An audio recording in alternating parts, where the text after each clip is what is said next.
The Galactic Council had watched Earth for decades, initially with amusement, then with concern, and eventually with fear. Humanity's ascent was meteoric, chaotic, and utterly unlike anything the galaxy had seen. While most species matured through cautious diplomacy and slow technological refinement, humans sprinted through scientific frontiers like children tearing through wrapping paper. They weaponized wormholes before they could even understand the long-term effects. They colonized hostile planets just to see if they could. And worst of all, they did it with a grin. When the incident on Sarnak Prime occurred, a diplomatic function derailed by a group of inebriated Terran officers performing karaoke with enough sonic force to fracture 3 cultural agreements, the Council decided it was time to act. Earth was summoned. A formal transmission was delivered, an ultimatum. Cease all expansion into contested systems. Decommission experimental time-folding technologies. Hand over advanced AI cores for audit. Comply, or face full galactic sanctions. It was the sort of document that had brought empires to their knees. Earth replied with a thank you note. The response arrived in an old-fashioned paper envelope, hand-delivered by Earth's ambassador to the Galactic Council chamber. Inside was a single card with elegant Terran calligraphy. Thank you for the ultimatum, it read. We've needed a challenge. Things were getting a little dull. No threats, no protests, just gratitude, and a signature in blue ink, with warm regards, humanity. The council was stunned. High Executor Varkun, a seasoned veteran of galactic law enforcement, squinted all 6 of his eyes at the card as if it might explode. Was this some kind of joke? A prelude to defiance? Or worse, was it sincere? The human ambassador, Kale, stood calmly before them, hands behind his back, wearing a perfectly tailored suit and the infuriating smirk his species had perfected. When questioned, Kale simply explained that the Council's threat had been taken as motivation. In fact, Earth had already begun preparations for a full compliance review. They had even constructed a state-of-the-art inspection facility on one of their moons, Ganymede. Fully stocked with refreshments, Kale added, and some novelty architecture. There's a rotating diplomacy arena. We figured it might make talks more dynamic. Varkin demanded clarification. Had Earth built a diplomatic death trap? Kale raised an eyebrow, smiling wider. Of course not.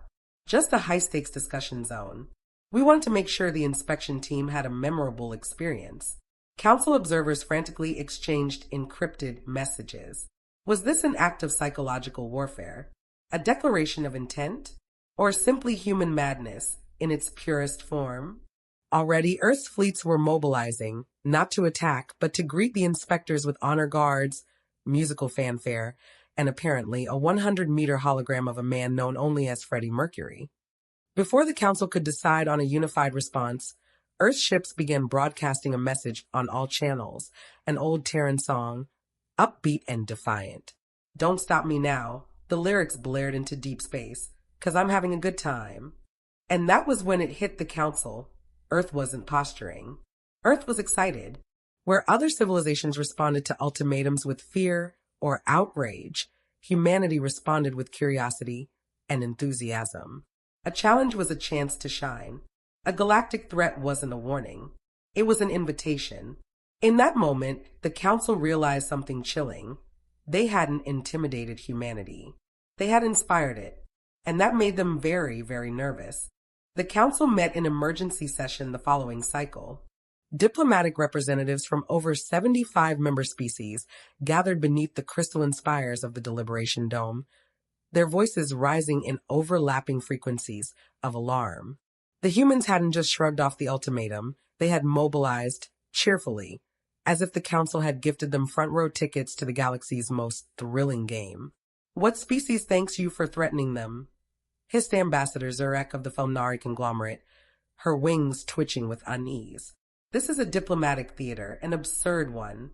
They're mocking us. Mockery would at least suggest malice, muttered Counselor Ryan of the Kalari Spiral. This is worse. They're sincere. Even as debate raged, more unsettling reports flowed in. Earth's inspection facility on Ganymede wasn't just operational, it was magnificent. Advanced beyond expectation, aesthetically bizarre and unmistakably human. The rotating diplomacy arena was real, its centrifugal walls embedded with murals from Terran history, some inspirational, some terrifying, and one entire chamber dedicated to historical figures engaged in something called space disco. The Council Scout drone, upon entry, had been offered tea by a charming humanoid android named Gerald. And then there were the Terran ships. Dozens of them now hovered respectfully just outside the borders of Council space, painted in non-standard colors, blues, reds, even metallic pink. Some bore motivational slogans across their hulls, first to explore, last to apologize, now showing humanity and asterisk caution. Contents may be spicy. Asterisk, they're not mobilizing for war, Barkin observed grimly during a private council session. They're mobilizing for a party. Kale, Earth's ambassador, remained at the heart of the maelstrom, unbothered, unreadable. He attended council meetings in a calm, well-dressed manner, taking notes on a paper pad instead of a hollow interface. When pressed about Earth's intentions, he replied only that they were very excited to make new friends. Friends don't build reverse gravity debate chambers with concussion-activated lighting systems, snapped Counselor Thriel of the laminar block. Kale had simply smiled. You haven't seen what we've built on Europa. That prompted a classified review of Terran activity across the outer solar system, which only deepened the Council's anxiety. Humanity had not only fortified Ganymede and Europa, but also terraformed sections of Callisto into something resembling an interstellar amphitheater, complete with acoustic harmonics designed to make any voice, regardless of species, sound heroic. The Council's lead xenolinguist, after attending a test transmission, reportedly wept and declared he'd never felt so inspired to argue about water rights. Despite their growing alarm, the Council was trapped. Earth was not in violation of any specific protocol. On the contrary, they were over-complying, almost aggressively so. Every demand had been met with an exuberant response. Every sanction threat met with logistical preparations and polite acceptance. And everywhere Earth went, they brought gifts, some technological, some cultural, all of them confusing. One transport ship delivered a crate of Terran spicy noodles to a diplomatic outpost on Zarin 5. The outpost was still recovering. And then came the broadcast. It began quietly. A simple visual stream beamed to council frequencies. Ambassador Kale standing before a large flag, not a national emblem, but one bearing a new symbol. A stylized globe encircled by an open hand and a flame. He cleared his throat, smiled, and spoke. To our esteemed colleagues in the Galactic Council, we appreciate your concern. Truly we do. Your ultimatum forced us to take a long, hard look at ourselves. And what we saw backslash we liked. So much, in fact, that we've decided to grow a bit more. Sharpen our edges. Polish our chaos. Become useful. There was a pause. Then the lights behind him dimmed. A hologram rose showing dozens, no, hundreds of Terran ships, assembling not for invasion, but for demonstration. New technologies. New exploratory drives. Experimental diplomacy drones wearing tiny suits. We don't seek war, Kale continued. We seek relevance. You gave us a reason to become better, faster, more interesting. We thank you, and we invite you. Another pause. Then, with that maddening grin, come see what you've created. And with that, the feed ended. Council chambers erupted in chaos. Some demanded sanctions, anyway. Others urged caution. But many simply sat in stunned silence, watching the humans, watching their ships, watching the beginnings of something they couldn't yet name. A movement, a phenomenon, a species that had been threatened and responded by leveling up.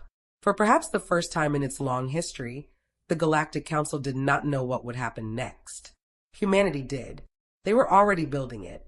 Within 3 galactic cycles, the Terran response had transformed from an oddity to a gravitational force in interstellar politics, metaphorically, and in some cases, literally.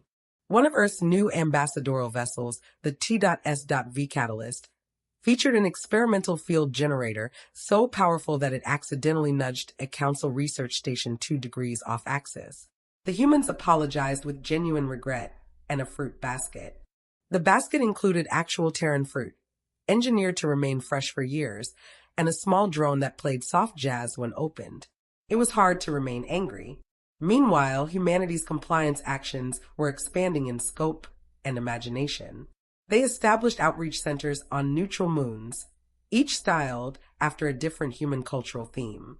The Terran Friendship Bastion on Virex 7 was modeled after an old Earth cafe, with black and white floor tiles and ambient piano music.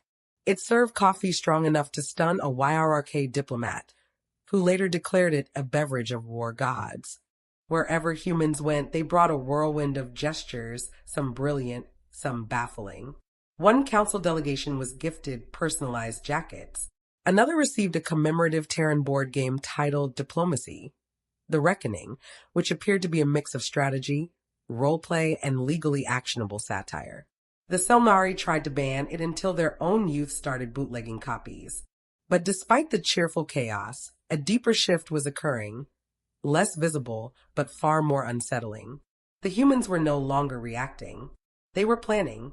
New Terran initiatives emerged weekly, and each came with branding, press releases, and slogans that suggested marketing teams were working overtime. Operation Solar Charm saw humanity offering diplomatic aid and infrastructure to struggling fringe civilizations. The Accord Accelerator introduced new frameworks for faster peace treaties, enhanced by Terran AI that could simulate negotiations in 1/1000th real time. And then there was Project Open Hand, whose mission was intentionally vague but somehow gained 1 million followers on the interstellar net before anyone knew what it even did. The Council's intelligence division tried to analyze the pattern, but the models kept failing. They're improvising, the lead analyst eventually admitted, looking pale. There is no central doctrine. They're just doing things that seem interesting. That was the scariest part. Other civilizations operated with purpose, expansion, control, stability. But humans, they followed curiosity like it was oxygen. They launched probes not just into black holes, but through them, hoping for a cool story. They taught diplomacy through theater. They developed weapons that could end wars and then refused to sell them because, in their words, it'd be kind of a dick move. And the Council, once firm, once feared, found itself increasingly reactive. Counselors argued endlessly over whether to contain humanity, ally with them, or simply observe from a safe distance. The vote to impose sanctions kept getting delayed. No one wanted to provoke another thank you note. Some species, however, weren't content to wait. The Zarkathi clans, ancient rivals of Terran expansion, issued their own ultimatum. Earth was to pull out of contested mining zones near the Perseus Fold within 5 cycles or face military reprisal. They even broadcast it in Terran Standard English, just to be clear. Earth responded in under 2 hours. The reply was a live broadcast from orbit. A fleet of Terran vessels hovered over the disputed zone. They had painted their hulls with murals, scenes from human myth, heroes and monsters, and fire-breathing beasts. In the foreground stood a single Terran pilot, helmet tucked under one arm. She smiled into the camera. "We read your ultimatum. We understand your position, and we respect it." She paused. "Now watch this." She snapped her fingers. Behind her, the ships shifted formation, rotating slowly into the shape of a giant open hand. The pilot winked. "We're not here to fight. We're here to impress." Then the fleet activated its jump drives, disappearing in synchronized, silent flashes of blue light. They'd left behind only a satellite. Its sole function? To play the entirety of Beethoven's Fifth Symphony on repeat, in every known galactic language. The Zarkathi backed down the next day. To the Council, this was the moment it became clear. Earth had weaponized unpredictability. Not brute force, not deceit, just pure, relentless charisma, tied to enough power and tech to make good on any threat, and then choose not to. Diplomatic analysts coined a term for it, Terran gravitas. It wasn't just influence, it was momentum. Earth didn't demand a seat at the table anymore. The galaxy was starting to rotate around them. Even more startling was how others responded. Independent planets began reaching out to Earth for aid. Disenfranchised sectors requested Earth's involvement as a neutral creative party. Terran mediators became a trend. Human-designed diplomatic protocols began circulating, casual, intuitive, and somehow legally binding. Not everyone was thrilled. At a private summit, High Executive Varkin stared long at a live feed from Earth's orbital council ring. Human diplomats were mingling with 5 different species at once. One appeared to be teaching the Xylari how to play something called Uno, and somehow it had turned into a binding political agreement. They didn't resist us, Varkin muttered. They absorbed us. An aide approached nervously. Sir, what do we do now? Varkin didn't answer immediately. His eyes stayed on the screen, where Kale had just stepped onto a podium. He was smiling again, effortlessly charming. Behind him, a banner fluttered on artificial wind. We're not the center of the galaxy, just the party everyone showed up to. The High Executor sighed. We keep watching, he said, and we pray they never get bored. Months passed, then a year, then 2. By now, Terran presence was everywhere. Not through conquest, not through coercion, but through invitation. Systems once neutral or isolated had requested Terran advisors. Disputed zones had voluntarily submitted to Terran arbitration. Even Council law, once the immutable spine of galactic diplomacy, had quietly begun to adapt to Terran suggestions, phrased with humility and delivered with infuriating charm. The Galactic Council, once the core of interstellar authority, was no longer feared. Respected, yes. Consulted, sometimes. But it had become background noise. A formality. The humans hadn't dismantled the system, they'd surpassed it. Not with force, but with a smile, a song, and an endless stream of impossible but why not ideas. Humanity had become not a ruling empire, but a gravitational center. A cultural singularity. The place where things happened. Where alliances were forged, where wars ended, where new species announced their arrival onto the galactic stage. They hadn't taken over the galaxy. The galaxy had simply followed them home. High Executor Varkin retired in silence. He left the council archives with only one item in his hand. That original thank you note, laminated, preserved. He didn't destroy it. He didn't frame it. He simply slipped it into his cloak and walked out under the rising stars of Galmorak. For the once sacred seat of power now mostly used for conferences and very expensive Terran food festivals. Years later, the council would convene a final closed session to discuss a reorganization of its role. Not a dissolution, no, never that, but an evolution, they said. A realignment in light of Terran-led multipolar dynamics. As the vote passed with overwhelming support, a message came through. It was from Earth. A brief signal. Audio only. The voice was calm, familiar. Hey, Kale said. We just wanted to say thanks again. Static crackled briefly. We're heading out soon. Beyond the veil. You know / that dark patch you all agreed, was unreachable. We figured we'd see what's there. Another pause. Then, we left the lights on. In case you want to follow. The transmission ended. The council chamber was silent. Above them, far beyond the reach of standard sensors, the last of Earth's deep-range vessels vanished into the black. A shimmering arc of humanity disappearing over the cosmic horizon. Laughing, curious, and utterly unafraid. And thus ended the Terran question. Not with a war, not with a vote, but with an open hand, a thank you card, and an invitation. The galaxy would never be the same.